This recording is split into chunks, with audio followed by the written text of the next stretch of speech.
Le regard des autres est une chose étrange, parce qu'il peut avoir davantage de pouvoir sur nous que notre propre regard. Il suffit d'une remarque lancée sans réfléchir, d'un jugement prononcé avec légèreté, ou même d'un simple regard, pour que naisse en nous un doute qui n'existait pas quelques secondes auparavant. Pourtant, nous sommes tous différents. Nous avons tous notre propre histoire, nos blessures, nos forces, nos fragilités, nos rêves et même nos combats. Et malgré cela, nous passons une grande partie de notre vie à nous demander si nous sommes suffisamment ceci ou pas assez cela pour être acceptés par les autres. C'est sans doute l'une des plus grandes contradictions de l'être humain. Nous aspirons à être nous-mêmes, mais nous craignons souvent de montrer qui nous sommes réellement. Nous voulons être libres, mais nous laissons parfois les jugements extérieurs construire les barreaux de notre propre prison. Nous voulons être heureux, mais nous accordons parfois plus d'importance à l'opinion des autres qu'à notre propre bien-être. Eh bien, c'est justement de cela que j'avais envie de parler avec vous aujourd'hui.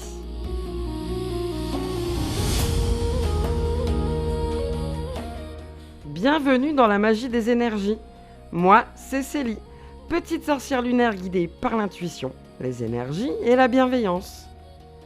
À travers ce podcast, je t'invite à explorer avec moi ces sujets qui touchent profondément l'âme humaine.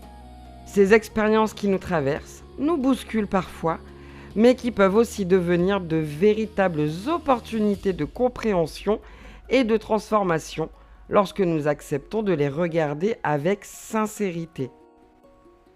Alors installe-toi confortablement, prends quelques instants pour toi et explorons ensemble ce poids invisible que tant de personnes portent chaque jour, le poids du regard des autres.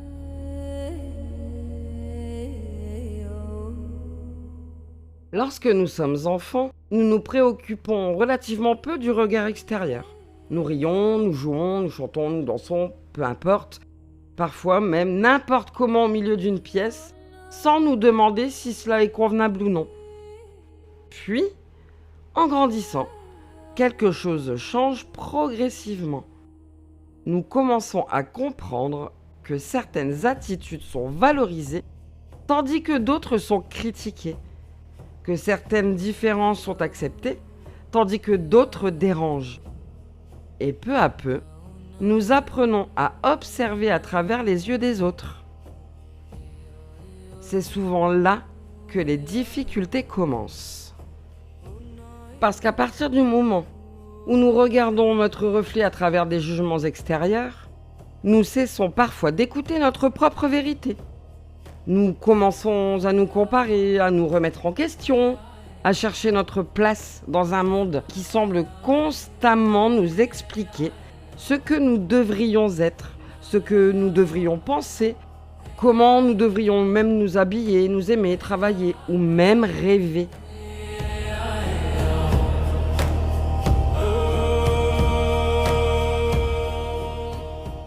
Le problème, c'est qu'il est impossible de satisfaire tout le monde. Quoi que vous fassiez, quelqu'un trouvera toujours une raison de critiquer. Si vous êtes discret, on vous reprochera de ne pas assez vous affirmer. Si vous êtes affirmé, on vous reprochera de prendre trop de place. Si vous êtes sensible, on vous dira que vous êtes trop émotif. Si vous cachez vos émotions, on vous reprochera d'être froid ou distant. Donc, à force de vouloir répondre aux attentes de chacun, on finit parfois par s'éloigner tellement de soi-même qu'on ne sait plus vraiment qui l'on est.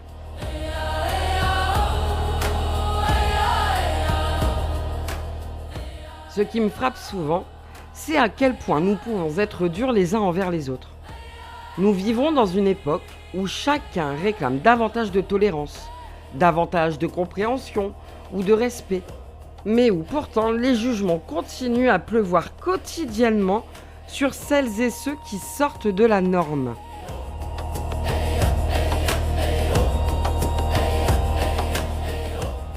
Certaines personnes sont jugés pour leur apparence physique.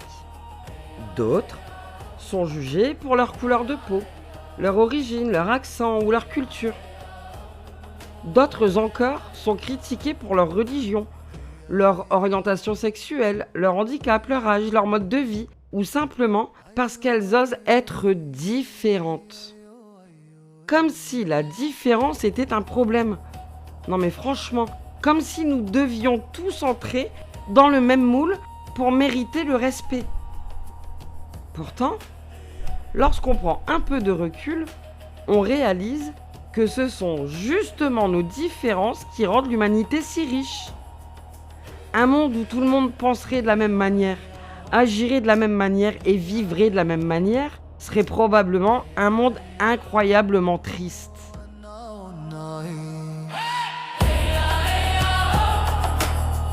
Je repense souvent à une scène qui m'a profondément marquée lorsque j'étais adolescente.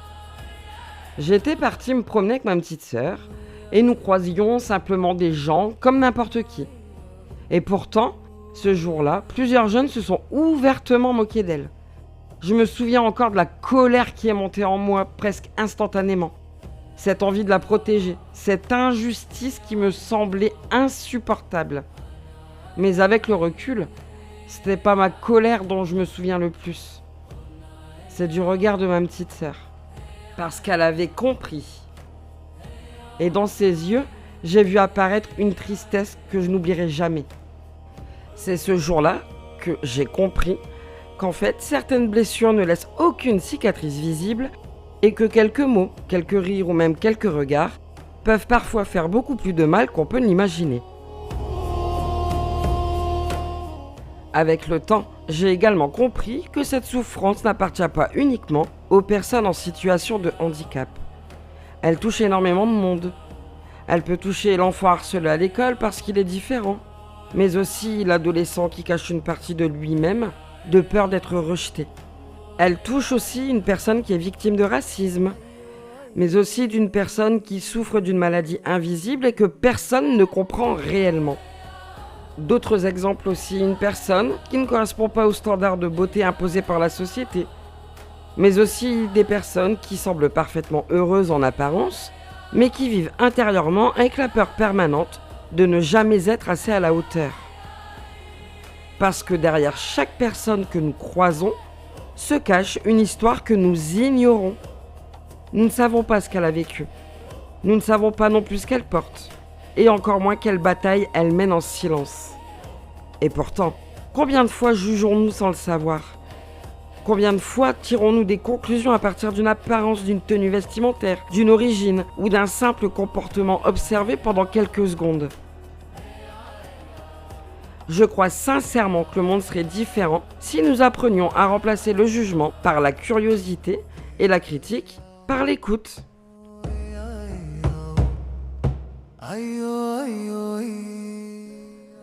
Lorsque l'on prend réellement le temps de connaître les gens, on découvre souvent que ce qui nous semblait étrange, dérangeant ou même incompréhensible n'est finalement qu'une autre façon d'être humain.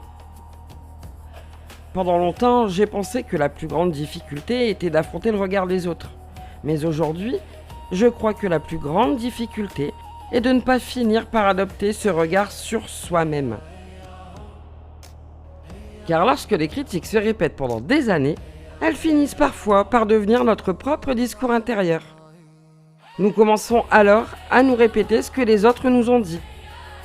Mais à force de craindre le regard des autres, nous finissons parfois par devenir nos propres geôliers. Nous nous jugeons avant même d'être jugés. Nous renonçons avant même d'avoir essayé. Nous laissons certains rêves au fond d'un tiroir et, sans même nous en rendre compte, nous rétrécissons peu à peu la place que nous nous autorisons à prendre dans ce monde. Et c'est là que le regard des autres devient réellement dangereux, parce qu'il cesse d'être extérieur pour venir s'installer à l'intérieur de nous.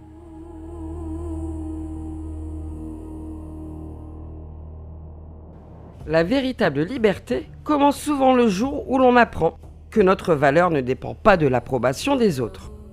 Elle ne dépend pas ni du nombre de personnes qui nous apprécient, ni du regard qu'elles portent sur nous, et encore moins de leur capacité à comprendre notre chemin.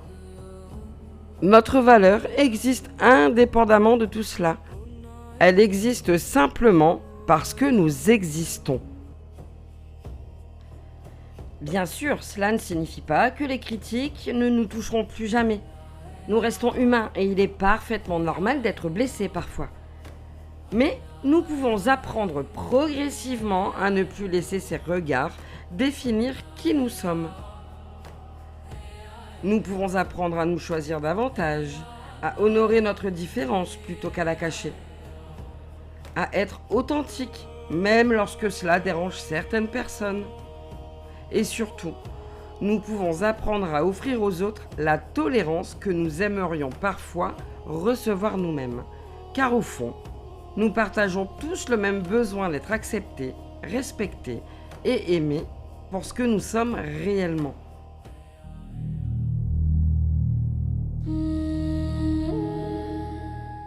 Alors, si aujourd'hui tu écoutes cet épisode et que tu as parfois l'impression d'être différent, de ne pas entrer dans les cases ou de porter encore certaines blessures laissées malheureusement par le regard des autres, j'aimerais que tu te souviennes d'une chose.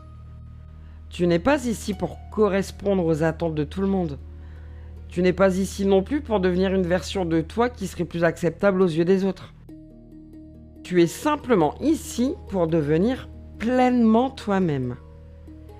Et même si ce chemin demande parfois du courage, il reste sans doute l'un des plus beaux voyages que nous puissions entreprendre.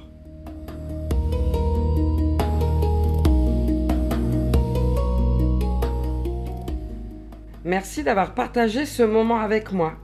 Si cet épisode t'a parlé, n'hésite pas à le partager autour de toi, à laisser un commentaire et à t'abonner afin de ne manquer aucun futur épisode de la magie des énergies. Je te retrouve très bientôt pour un nouveau voyage au cœur des émotions, de l'âme et des énergies. Prends soin de toi et surtout, n'oublie jamais que ta différence n'est pas une faiblesse, mais une part précieuse de ta lumière.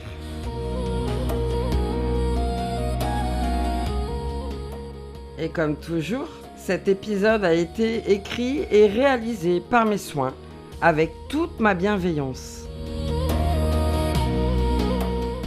Et je vous rappelle que vous pouvez aussi me retrouver sur Facebook, Insta et TikTok.